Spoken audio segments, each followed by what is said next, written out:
Cuando Dios nos detiene por amor. Muchas veces cuando enfrentamos dificultades, problemas o puertas cerradas, nuestra reacción inmediata es a culpar, sobre todo los hombres y mujeres de fe, es a culpar al enemigo en el mundo espiritual, porque se nos dijo que tendríamos guerra, hay una guerra espiritual, que nuestra guerra no es contra carne ni sangre, sino contra huestes y potestad del mundo celestial. Sin embargo, no siempre es el enemigo quien nos pone obstáculos. Muchas veces es el propio Dios mismo, era Él tratando de llamarnos la atención, de dirigirnos y protegernos de un camino equivocado. La historia de Balaam, que la vemos en Números, Números 20, capítulo 22, versículos 21 al 35.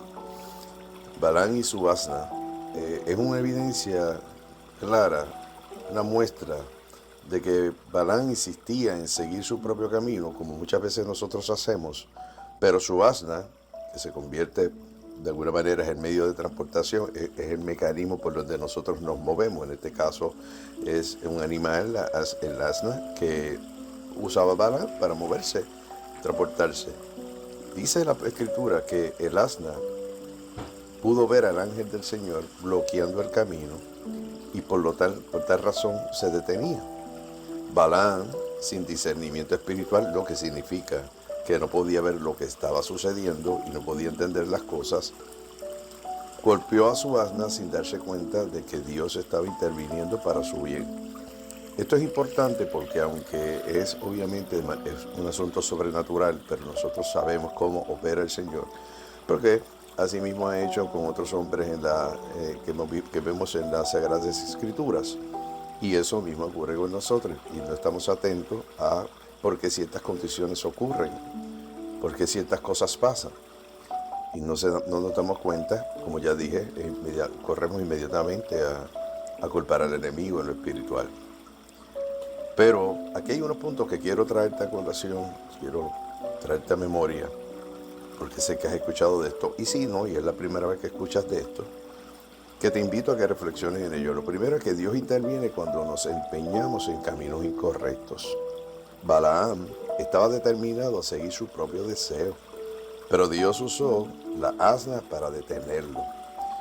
Así también nosotros cuando insistimos en relaciones, por ejemplo, tóxicas, malos negocios, actividades llenas de vicios o simplemente decisiones fuera de la voluntad de Dios, Él, nuestro Padre Celestial, puede intervenir para salvarnos. Un ejemplo de esto claro, y me has oído hablar de ello anteriormente, es el caso de Jonás en el vientre del gran pez. Jonás tenía un llamado y era un hombre de Dios, era un profeta, era llamado a ir a Nínive para llevar el mensaje de que la ciudad sería destruida y alertar a la población para que se fueran al arrepentimiento y poder conseguir mayor salvación de las almas. Pero él no obedeció, él no quiso. Y él, por el contrario, se montó en un bote y fue a otros destinos distintos. De hecho, quería ir a Tarsis. ¿Por qué? Porque él entendía, y muchas personas interpretaban esto como que, por supuesto, Nínive era una ciudad en decadencia, alta corrupción, como Sodoma y Gomorra, y obviamente un hombre hablando de Dios y estas cosas corría peligro, iba a ser definitivamente rechazado, hasta posiblemente podía costarle la vida. Pero lo que realmente pasó con Jonás no era eso. Jonás entendía que estas personas no merecían la compasión y la misericordia de Dios porque eran malos. El tema aquí es que no es entrar en ello, por qué Jonás lo hizo o no, o sea, si tenía razón o no, definitivamente no la tenía. El tema es que, como hemos hablado anteriormente, la falta de obediencia nos aleja de la bendición. De hecho, puede traernos momentos muy malos que podemos llamar que pueden convertirse en una maldición, porque nosotros estamos llamados a ser obedientes. Por lo tanto, cuando esto ocurre, Jonás estaba en un barco, que como les dije iba para Tarsis, y surge una tormenta. Esas tormentas son los obstáculos que se presentan como advertencia para que nosotros nos demos cuenta de que algo está sucediendo. Dice la narrativa bíblica, la Sagrada Escritura, que el capitán del barco, al igual que otros marineros que estaban precisamente sufriendo el embate de esta tormenta, se sentían que estaban a punto del naufragio, comenzaron a invocar a sus dioses. Pero sabían que con ellos estaba Jonás, pero lo buscaban y no lo encontraban. No lo encontraban y se dieron cuenta que alguien dijo que estaba en su camarote. Por lo tanto, lo fueron a buscar y le reclamaron. Y él les dijo, no es que esté durmiendo, de hecho, estaba descansando, pero la realidad es que la actitud de Jonás era que él sabía que todo lo que estaba ocurriendo era por causa de él. Así que ahí vemos cómo Jonás reconoce que Dios está hablando. No obstante, él les dice, si me tiran por la proa, si me lanzan al mar, verán que todo terminará. Pues para hacerle la historia breve en este caso, ustedes ya saben que terminó dentro del vientre de un pez grande. Pero no es hasta que el momento en que se siente, como dice las escrituras, que se siente que está atrapado entre el sargazo, dentro del vientre del pez, cuando entonces clama, sabiendo que estaba al borde de la muerte.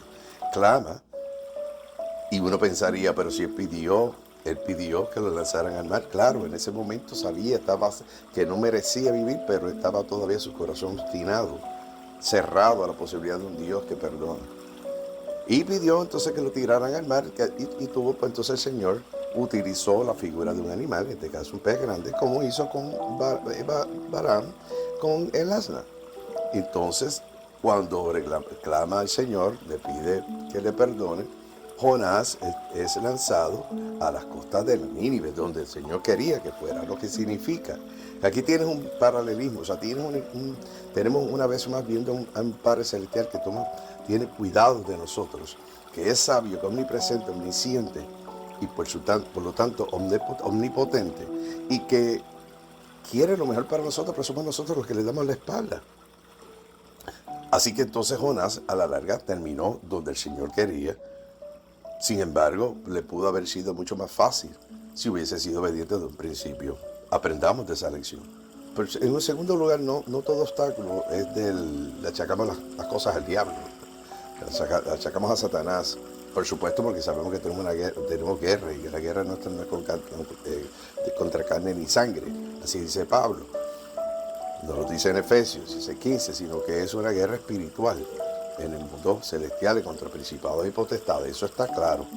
Y lo aceptamos y lo hacemos por fe. Pero mira esto, Pablo fue derribado del caballo y quedó ciego para luego encontrarse con Jesús. ¿Quién era Pablo? Pablo de Tarso, él lo que hacía era perseguir a los cristianos, los enjuiciaba e hizo barbaridades con él. Todo eso lo vemos en el libro de Hechos. Y sin embargo, pues Dios en su misericordia, en un momento en que él se disponía precisamente en una de sus misiones, una luz, una voz, lo tumban del caballo y queda ciego, pero la voz dice, Pablo, ¿por qué me persigues? Muchas veces Dios usa circunstancias como las enfermedades, las quiebras económicas, las relaciones fallidas, hasta la misma pérdida de un empleo, la situación legal, posiblemente problemas que te puedan meter de manera injusta en la cárcel, y cuántas otras cosas más que nos pueden llevar a reflexionar por qué nos ocurre esto. Lo importante es entender entonces que no es necesario reaccionar de manera inmediata con el enojo, sino preguntarnos, ¿es Dios tratando de hablarme? ¿Es Dios que me quiere decir algo? Fíjate que en el caso de Jonás ya él sabía, y en el caso de Pablo claramente le están hablando, pero en el caso de Balaam no es la excepción. Balaam inclusive en 3 ocasiones, cuando ves el relato bíblico, el libro de Números, golpea al asna 3 veces.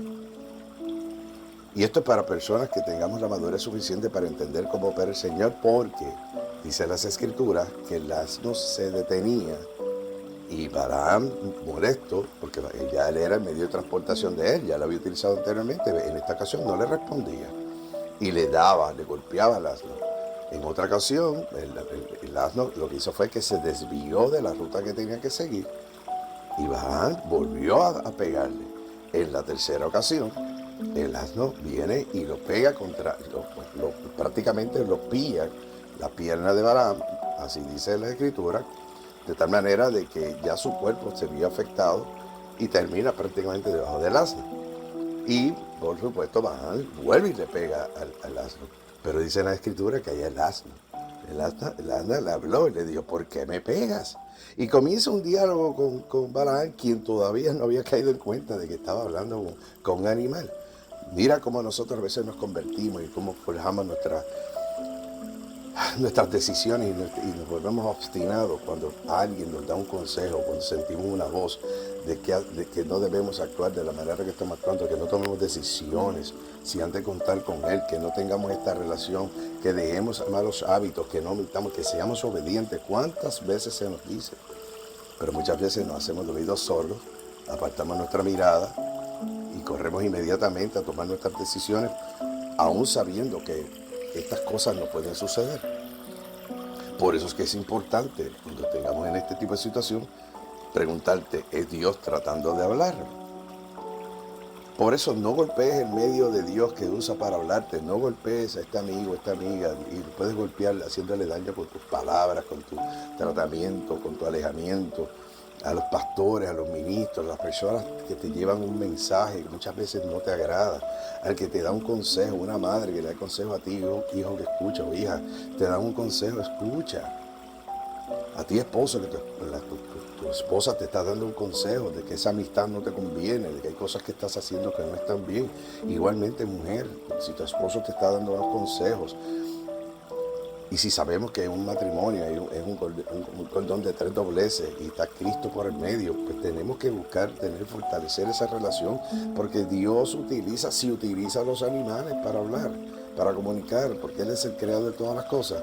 Fíjate entonces cómo no va a ser a través de las figuras de personas que te aman, o que a veces ni te conocen, pero te dan un consejo y tenemos que seguirlo, porque Dios es así. Por lo tanto, no golpees. Balaam golpeó a su asna sin saber que era un instrumento de Dios. Los instrumentos que tenemos alrededor de nosotros, de Dios, tenemos que amarlos, tenemos que apreciarlos, tenemos que reconocerlos, respetarlos, quererlos. Así como nosotros podemos ser instrumentos para otros. A veces maltratamos a personas, nos quejamos de las situaciones o menospreciamos los consejos sin darnos cuenta de que es Dios que está hablando a través de ellos. Insisto en eso. Por ejemplo, José era el predilecto de su padre, y eso creó una situación de envidia por parte de los hermanos. Y obviamente eso lo encontramos en el Génesis, en el capítulo 50, y podemos entender un poco más de esto. Al punto que los hermanos en un momento dado buscaron asesinarlo. Lo tiraron en un hoyo, en una fosa que prepararon, o sea, una fosa que tenían, y lo tiraron allí y lo abandonaron.